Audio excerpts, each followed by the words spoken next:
Queridos amigos, bienvenidos al estudio de la Escuela Sabática en este proyecto producido por Editorial Sea Feliz en colaboración con el Campus Adventista de Sagunto.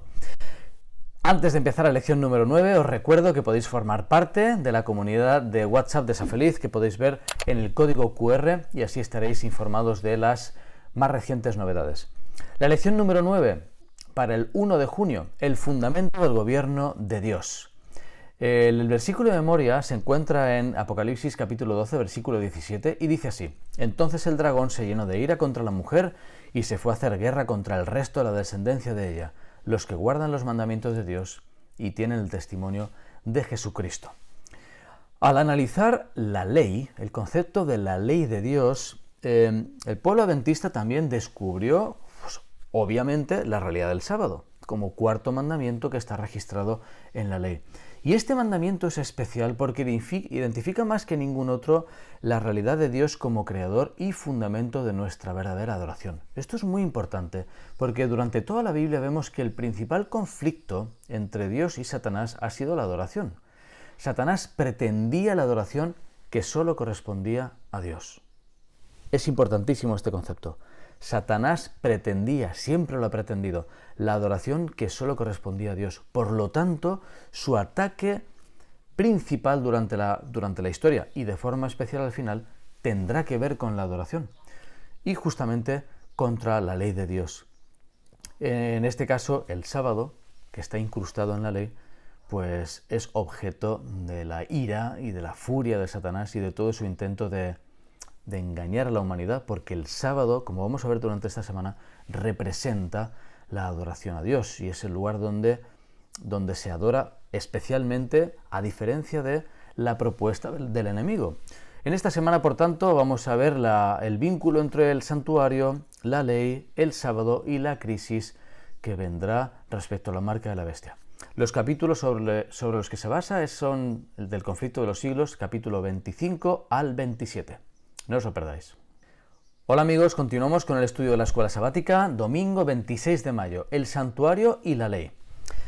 El día de la expiación hemos visto que era un día de juicio y en ese día pues el sacerdote entraba al lugar santísimo y allí en el espacio más íntimo, ¿verdad?, del santuario estaba el arca del pacto y dentro del arca estaba la ley.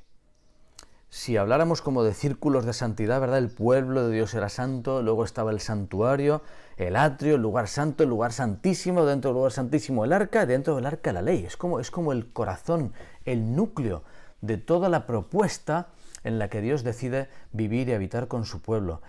En ese lugar santísimo, donde estaba el propiciatorio que cubría la ley, ¿verdad?, la tapa del arca, allí se desarrollaba la misericordia divina. Una vez al año ocurría, se revelaba de forma especial esa purificación y ese perdón de todos los pecados. Y en ese sentido es importante pues, descubrir que el pecado quedaba en el recuerdo hasta el día de la expiación, donde era finalmente eliminado. El conflicto de los siglos dice: en el lugar santísimo, en el santuario celestial, la ley divina se encuentra igualmente, se encuentra sagradamente guardada. Es la ley que fue promulgada por Dios mismo entre los tronos del Sinaí y escrita con su propio dedo sobre las tablas de piedra. La ley del santuario celestial, por tanto, es el gran original, del cual las tablas de la piedra eran simplemente una copia para el ser humano. Dice: los que llegaron a entender este punto importante fueron inducidos a ver el carácter sagrado e invariable de la ley divina. Esto fue una conclusión lógica. Si en el cielo hay un santuario, que es el real, del cual el terrenal era una copia, y en el santuario celestial tenemos los mismos elementos que en el terrenal, pues también hay un lugar santísimo y también está la ley en ese lugar santísimo donde se despliega la gracia divina ante todo el universo en este caso. Por tanto, la ley sigue vigente y no podía haber sido eliminada en la muerte de Jesús. Esta conclusión fue a la que llegaron los estudiosos de la Biblia muy poquito después de 1844. Hola amigos, continuamos con el estudio de la Escuela Sabática, lunes 26 de mayo, la inmutabilidad de la ley de Dios. Es curioso porque los adventistas que siguen los pasos de los reformadores en este sentido se apoyaron en algunos reformadores como por ejemplo John Wesley, que hablaron de la inmutabilidad de la ley moral. Es muy interesante cómo él escribió la ley ritual o ceremonial entregada por Moisés a los hijos de Israel, que contenía todos los mandatos y ordenanzas relacionados con los antiguos sacrificios y el servicio del templo. Avanzo un poquito. Nuestro Señor verdaderamente vino a destruirla, disolverla y abolirla por completo. Muy bien, dice, pero la ley moral contenida en los 10 mandamientos e impuesta por los profetas no la eliminó. No fue el designio de su venida revocar ninguna parte de ella. Esta es una ley que nunca puede ser quebrantada, que permanece firme como fiel testigo en los cielos. Es el mismo pensamiento que la Iglesia Adventista sigue recordando al mundo cristiano, y es importante esta función.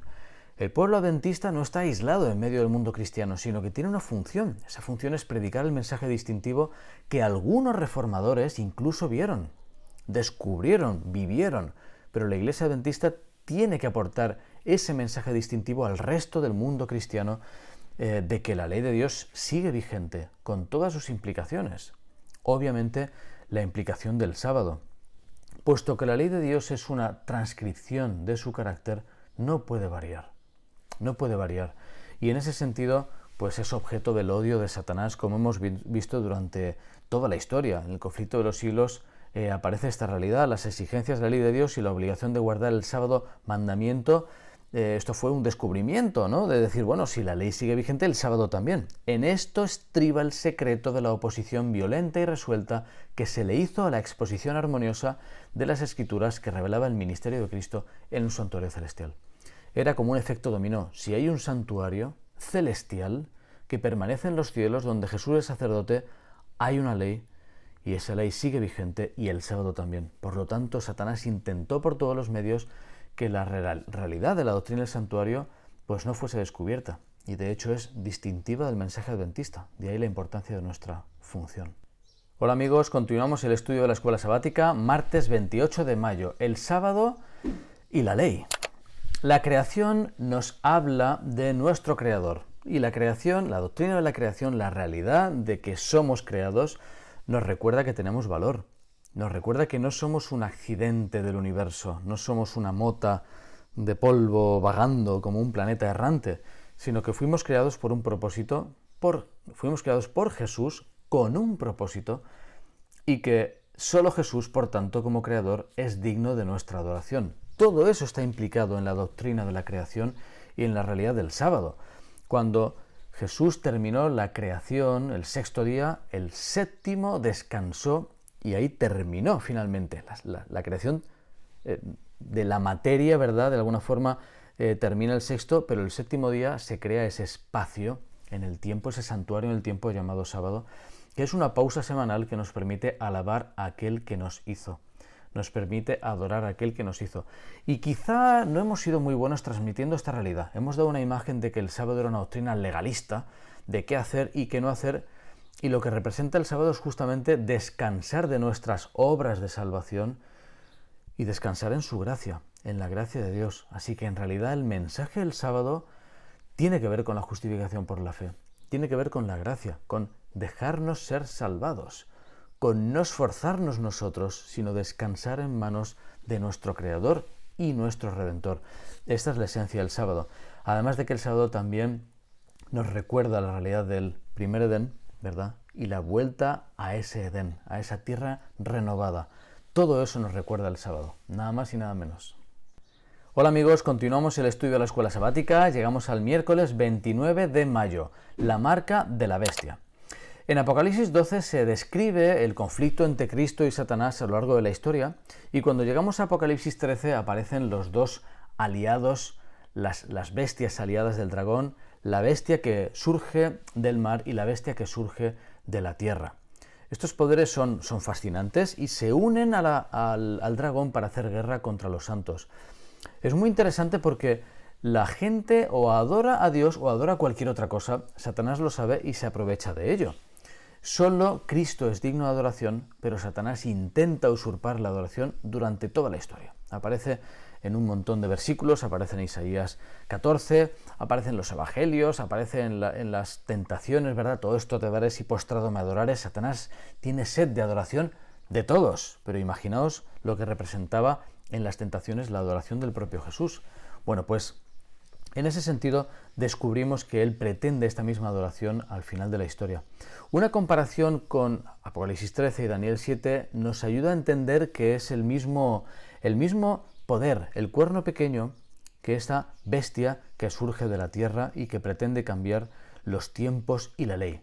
Ejerce autoridad durante 1260 años o días proféticos que son 1260 años, o sea que es el mismo poder en el mismo espacio y en el mismo tiempo.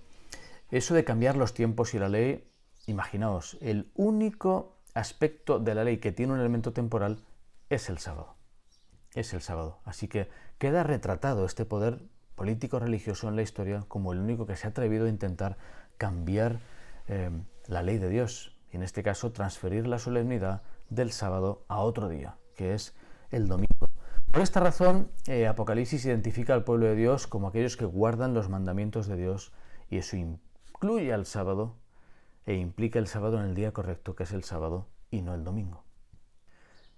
Hola amigos, continuamos con el estudio de la lección. Jueves 30 de mayo, el mensaje de los tres ángeles.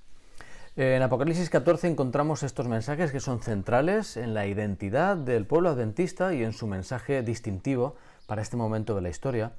El primero, temed a Dios y dadle gloria porque la hora de su juicio ha llegado, y adorad a aquel que hizo el cielo, la tierra, el mar y las fuentes de las aguas, ¿verdad? Estamos viendo la llegada de ese juicio investigador, ese comienzo del juicio investigador con sus explicaciones tremendas para la salvación de todos aquellos que creen en Jesús. El segundo mensaje, ha caído Babilonia, la gran ciudad que ha hecho beber a todas las naciones del vino del furor de su fornicación. Es justamente este sistema de adoración religioso, Babilonia, que surge lleno de confusión y que llega a implementar este último mensaje, ¿verdad?, distintivo. El mensaje del tercer ángel nos advierte frente a las consecuencias de la adoración y nos dice justamente: si alguno adora a la bestia y a su imagen y recibe la marca en su frente o en su mano. Estamos hablando, por tanto, de la adoración en el día correcto, el día correcto que Dios pide en su ley. Cuando un poder político religioso se atrevió a cambiar la solemnidad de un día a otro, lo que está haciendo es crear un sello, crear una marca distintiva, decir, bueno, pues yo cambio esto porque puedo. Y justamente en eso consiste, esa marca de la bestia tendrá que ver con la adoración del día erróneo, del día elegido por el hombre y no por Dios, porque claramente en la Biblia se habla del séptimo día, sábado, y no del domingo. En ese sentido, Dios tendrá un pueblo al final de la historia, un pueblo que se mantenga fiel, no por méritos propios, sino que se mantenga fiel a lo que dice la Biblia y no a ningún cambio que haya ocurrido en la historia, con un poder que pretenda arrogarse la solemnidad y la adoración que solo pertenecen a Dios. Ese conflicto, por tanto, sobre la lealtad a Dios o la lealtad del poder de la bestia se centrará en la adoración y tendrá como punto pivotal el sábado o el domingo, el día que elige Dios o el día que elige el hombre. Estos consagrados, por tanto, seguidores del Salvador, no solo tendrán fe en Jesús, sino tendrán la fe de Jesús. Y esto es lo bonito, porque tendremos la fe que nos permite estar en pie como fue Jesús, como estuvo Jesús mientras estuvo en la tierra, dándonos ejemplo. Y esa fe incluso es un don de Dios que nos va a permitir superar cualquier crisis en la historia de la humanidad, especialmente en los últimos momentos. Qué bendición poder tener esa fe hoy en nuestras vidas. Hola amigos, terminamos ya el estudio de la lección número 9 con el viernes 31 de mayo, donde nos habla precisamente, ¿no?, de la observancia del sábado y el domingo durante la historia, apoyándose en párrafos del conflicto de los siglos. Y hay algo curioso, porque dice Ellen White, los cristianos de las generaciones pasadas observaron el domingo creyendo guardar así el día de descanso bíblico, con toda sinceridad. Y ahora hay verdaderos cristianos en todas las iglesias, sin exceptuar la católica romana, quienes honestamente creen que el domingo es el día de reposo divinamente instituido. ¿Cuánta gente en el mundo guarda el domingo pensando que es el día correcto? Muchísimos, millones de personas. Y es muy interesante porque Ellen White dice: Dios acepta su sinceridad de propósito y su integridad ante Él. O sea, la observancia del domingo hoy en día, para alguien que no tiene más luz que esa, es aceptada por Dios, porque es de forma sincera. es lo que ellos entienden que es el día correcto. Pero continúa, dice, pero cuando la observancia del domingo sea impuesta por ley y el mundo sea iluminado con respecto a la obligación del verdadero día de reposo, de descanso, entonces el que transgrediere el mandamiento de Dios para obedecer un precepto que no tiene mayor autoridad que la de Roma, honrará con ello al papado por encima de Dios. Es importante distinguir esta realidad. Hoy por hoy hay mucha gente que cree de forma sincera que el domingo es el día que aparece en los mandamientos y Dios acepta esa adoración sincera, pero cuando llegue la proclamación de la verdad del sábado como verdadero día de reposo, de observación de la ley de Dios y de adoración, entonces sí que comienza la responsabilidad de cada uno de los creyentes. Y ella avanza y termina. Solo cuando la cuestión haya sido expuesta así a las claras ante la gente y ellos hayan sido llamados a elegir entre los mandamientos de Dios y los mandamientos de los hombres, será cuando los que perseveren en la transgresión recibirán la marca de la bestia.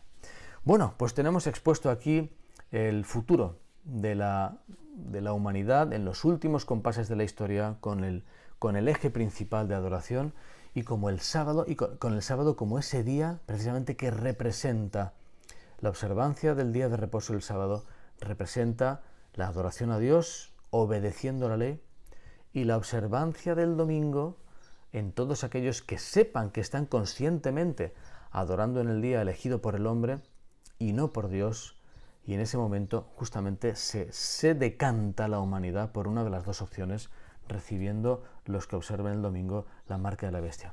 Bueno, pues estamos avisados, estamos informados, la Biblia así lo describe de forma clara, y ojalá que podamos transmitir esta realidad con ilusión, con alegría, con esperanza, aferrándonos a la fe en Jesús, y que esto nos ayude a compartir el mensaje de salvación con todos.